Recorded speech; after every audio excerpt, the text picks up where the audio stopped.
It's coming up on 6:30, and now let's turn to ABC's Rena Roy, who's in St. Petersburg, Florida, with more details as recovery efforts get underway. This morning, stories of survival emerging amid the death and destruction from Hurricane Milton.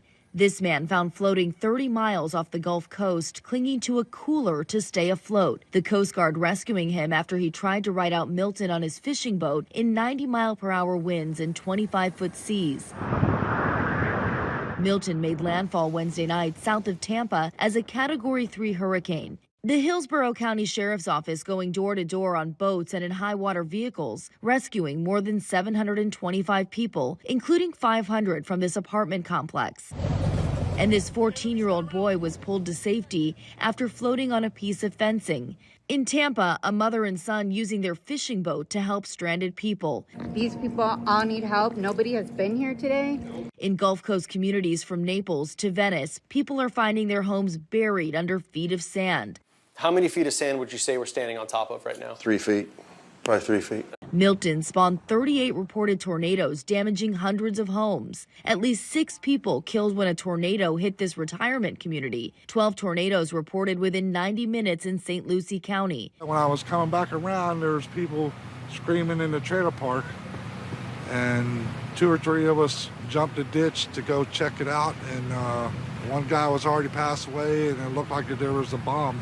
Went off right there. In Palm Beach Gardens, this dumpster was picked up by the tornado thrown onto a house. The Palm Beach County Sheriff called the damage in the Wellington area extensive, saying all 200 homes he surveyed were uninhabitable. And I can tell you why, because the places that I saw looked like it was an atomic bomb blew it up. And President Biden is now calling on Congress to immediately pass additional funding for disaster aid. Rena Roy, ABC News, St. Petersburg, Florida. Local organizations are now making sure the Gulf region isn't facing the devastation alone. With Milton coming right on the heels of Hurricane Helene, the Muscatine Fire Department is collecting extra equipment from area departments to help in the recovery. Also, Columbus Junction is one of the departments who's giving back. The department says it's donating this equipment, which you see here on your screen. It says the gear will help fire departments in the Carolinas, many of which lost everything. And this morning we have an update on Iowa's state-level involvement in the response. The Iowa National Guard will no longer be sending soldiers and trucks to support the relief effort. Although there's devastation right now, the state of Florida told the National Guard it's not as bad as predicted. Florida also says it has supported and the resources from closer states. The National Guard says it's always sending and standing by. It is our mission to always be ready with the Iowa National Guard, with the bulk of our service members being part-time service members. These are individuals that stepped away from their full-time jobs, their families, because this is what they want to do. This is what they're trained to do.